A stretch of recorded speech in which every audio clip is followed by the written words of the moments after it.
Assalamualaikum warahmatullahi wabarakatuh. Kami di sini akan memaparkan materi mengenai influence diagram. Pemaparan kami kali ini bertujuan untuk memenuhi salah satu tugas dari mata kuliah Sistem Pengambilan Keputusan.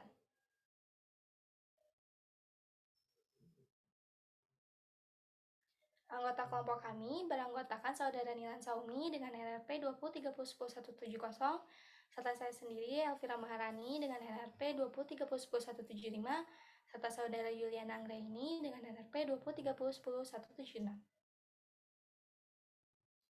Pokok bahasan kita kali ini akan membahas mengenai definisi, yaitu memaparkan apa itu influence diagram. Simbol menunjukkan simbol diagram pada konsep Eden. Keuntungan dan kegunaan influence diagram, serta membahas mengenai penerapan atau contoh studi kasus dari influence diagram. Pemaparan yang pertama akan dibahas oleh Saudara Nilan Saumi. Kepada Saudara Nilan, saya persilahkan. Pokok bahasan yang pertama yaitu mengenai apa itu influence diagram. Influence diagram merupakan diagram yang menunjukkan proses transformasi yang terjadi pada sistem untuk memodelkan dengan pendekatan proses. Influence diagram pertama kali diperkenalkan oleh J. Wright Forrester pada tahun 1969, yang berfungsi sebagai salah satu instrumen dalam proses pengambilan keputusan, di mana tujuannya adalah menggambarkan bagaimana masing-masing variabel dalam sistem saling mempengaruhi satu sama lain secara ringkas dan sederhana. Kata influence sendiri merujuk pada keuntungan, ketergantungan suatu variabel pada tingkatan tertentu terhadap variabel yang lainnya. Yang kedua yaitu mengenai simbol dalam influence diagram. Simbol pada konsep Eden yaitu konsep Eden berfungsi untuk menggambarkan sesuatu keadaan dengan interkoneksi antara faktor pendorong dan laju proses. Terdapat 4 simbol pada konsep Eden sendiri, yaitu pertama ada simbol awan. Simbol awan ini digunakan untuk menunjukkan input yang tidak terkontrol ataupun sebagai batasan suatu masalah.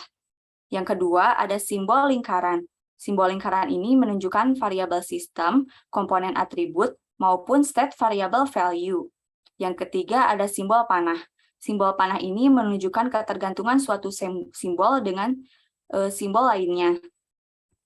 Yang ketiga ada simbol kotak. Simbol kotak atau persegi ini digunakan untuk menunjukkan input yang terkontrol atau kontrol input, keputusan atau decision, ataupun keputusan decision rule. Yang keempat, ada simbol oval. Simbol oval menunjukkan output atau keluaran yang diinginkan dari suatu pemecahan masalah. Terima kasih pemaparannya kepada Saudara Nilan. Untuk pemaparan selanjutnya, saya persilahkan kepada Saudara Yuliana Anggraini. Untuk pokok bahasan yang ketiga yaitu mengenai keuntungan penggunaan influence diagram. Di mana kegunaan influence diagram adalah dapat membedakan antara input yang dapat dikendalikan dan input yang tidak dapat dikendalikan.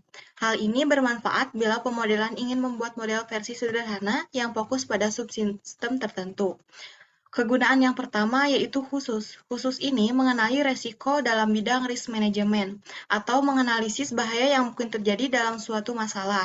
Untuk kegunaan yang kedua yaitu membantu menemukan ketidakpastian yang ada dalam suatu situasi masalah. Untuk kegunaan yang tiga yaitu pendekatan keputusan dari beberapa aspek masalah. Selanjutnya, terdapat keuntungan dalam influence diagram. Terdapat 3 keuntungan. Yang pertama yaitu alternatif, di mana alternatif ini merupakan proses dari penggunaan decision tree diagram. Yang kedua yaitu efektif. Efektif ini merupakan suatu alat yang efektif dalam penggunaannya. Yang ketiga yaitu comprehensive, di mana comprehensive ini merupakan pengidentifikasian dalam suatu masalah.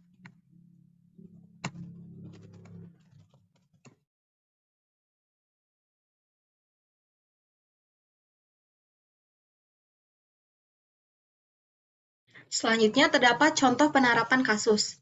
Terdapat seseorang yang memiliki 10 hektar tanah sedang memikirkan berapa hektar tanah yang harus ditanami stroberi dan berapa hektar tanah yang harus ditanami anggur.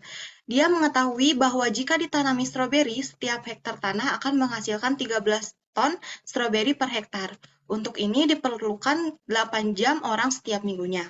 Jika ditanami anggur, hasilnya adalah 20 ton per hektar dan diperlukan 12 jam orang per minggu. Setiap kilogram stroberi dapat dijual seharga $6, sedangkan harga jual anggur adalah $7 per kilo.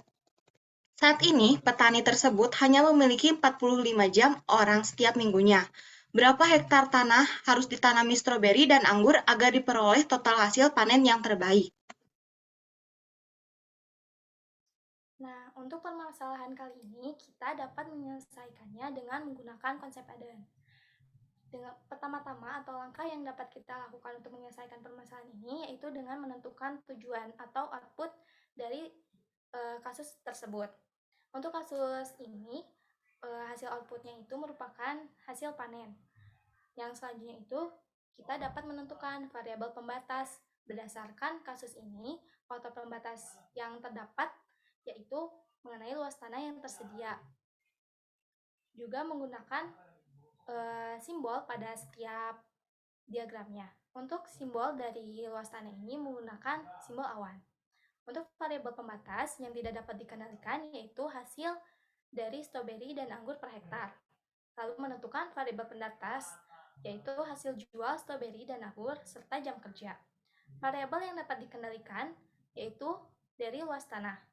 Sedangkan variabel terikat yaitu menggunakan simbol lingkaran yaitu luas tanah yang ditanami serta jam kerja juga hasil panen. Lalu, yang dapat kita lakukan untuk menyelesaikan masalah ini, langkah selanjutnya ialah menghubungkan keterkaitan, yang dimana keterkaitannya yaitu hasil panen dipengaruhi oleh hasil panen stroberi dan anggur. Yang mempengaruhi hasil panen sendiri yaitu terdapat harga jual, hasil jual per hektar, dan luas tanah. Serta jam kerja. Jam kerja ini dipengaruhi oleh jam kerja dari para pekerja serta luas tanah yang akan ditanami. Dengan menggunakan konsep ini, kita dapat menyelesaikan permasalahan yang terjadi pada studi kasus penerapan influence diagram ini. Sekian pemaparan dari kelompok kami. Semoga bermanfaat. Wassalamualaikum warahmatullahi wabarakatuh.